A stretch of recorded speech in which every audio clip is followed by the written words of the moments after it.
In today's video, we are going to learn the uses of will. तो चलिए शुरू करते हैं. Our first example is क्या तुम खेलोगे? Will you play? नहीं, मैं नहीं खेलूँगा. No, I won't. क्या तुम कल आओगे? Will you come tomorrow? हाँ, आऊँगा. Yes, I will. क्या तुम रात को यहाँ ठहरोगे? Will you stay here tonight? नहीं, मैं लौट जाऊंगा. No, I'll go back. क्या तुम शुक्रवार को राजा से मिलोगे? Will you see Raja on Friday? नहीं, मैं घर पर तुम्हारी प्रतीक्षा करूंगा. No, I'll wait for you at home. Thank you. अब एक सेंटेंस आपके लिए, इसकी इंग्लिश आपको कमेंट सेक्शन में बतानी है. Uses of will be and shall be. तो चलिए शुरू करते हैं. और फर्स्ट एग्जाम्पल इज क्या कल तुम इस समय गाड़ी में यात्रा कर रहे होगे? Will you be in the train at this time tomorrow? हाँ, मैं कल इस समय कानपुर पहुंच रहा होऊंगा. Yes, I'll be about to reach Kanpur at this time tomorrow. क्या हम कल इस समय मैच नहीं खेल रहे होंगे? Shall we not be playing a match at this time tomorrow? नहीं, हम नहीं खेल रहे होंगे. No, we won't be. क्या हम शिमला बार बार आते रहेंगे? Shall we coming to Shimla again and again? नहीं, हम नहीं आते रहेंगे.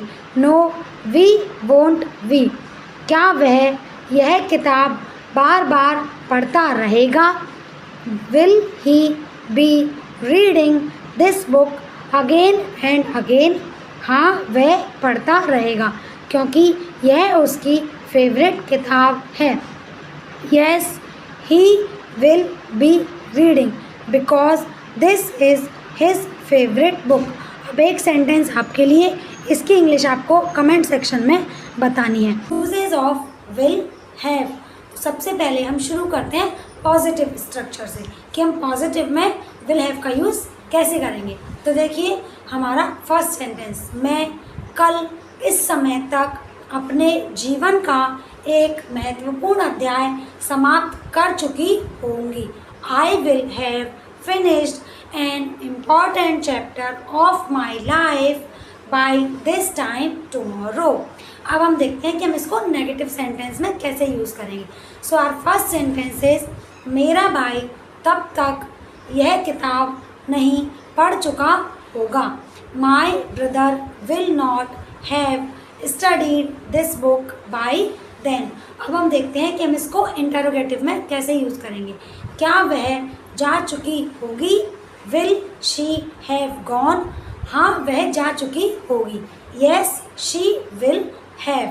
अब हम देखते हैं इसको इंटरोगेटिव नेगेटिव में कैसे यूज़ करेंगे. क्या तुम अगले महीने तक आगरा से नहीं आ चुकी होगी? Will you have not come back from Agra by next month? नहीं, मैं तब तक वहाँ से नहीं आ चुकी होंगी. No, I will not have come back by. Uses of will have been.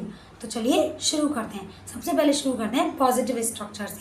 तो हमारा पॉजिटिव स्ट्रक्चर में सेंटेंस बनेगा वह 10 दिनों से सेब खाता आ रहा होगा. He will have been eating an apple for 10 days. अब देखते हैं कि हम नेगेटिव में से कैसे बनाएंगे.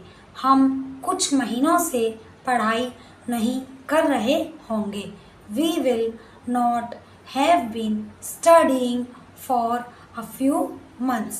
अब देखते हैं कि इंटरोगेटिव में इसका यूज़ कैसे होगा. क्या वे अगले साल तक यहाँ काम कर रहे होंगे? Will they have been working here until next year? हाँ, वे कर रहे होंगे. Yes, they will have been. अब देखते हैं कि इसको इंटरोगेटिव नेगेटिव में कैसे यूज़ करेंगे. क्या बच्चे 2 घंटे से नहीं खेल रहे होंगे? Will the children not have been playing for 2 hours. नहीं, वे नहीं खेल रहे होंगे. No, they will not have been. The uses of can. So let's start. सबसे पहले हम देखते हैं कि हम पॉजिटिव स्ट्रक्चर में कैन का यूज़ कैसे करते हैं. वह मेरी किताबें लौटा सकती है. She can return my books. अब देखते हैं कि इसको नेगेटिव में कैसे यूज़ करेंगे. तुम संस्कृत नहीं पढ़ सकते हो. You can not read Sanskrit. अब देखते हैं कि इसको इंटरोगेटिव में कैसे यूज़ करेंगे. क्या तुम गिटार बजा सकती हो. Can you play guitar. हाँ, मैं बांसुरी भी बजा सकती हूँ. Yes, I can play the flute as well. अब देखते हैं कि इसको इंटरोगेटिव नेगेटिव में कैसे यूज़ करेंगे. क्या वे गाना नहीं गा सकते हैं. Can they not sing a song. नहीं, वे नहीं गा सकते हैं. No, they can not. अब इस सेंटेंस का इंग्लिश ट्रांसलेशन क्या होगा. Tell me in the comments. Uses of could. So let's start. Our first example is क्या तुम यह काम अकेले कर सके. Could you do this work alone.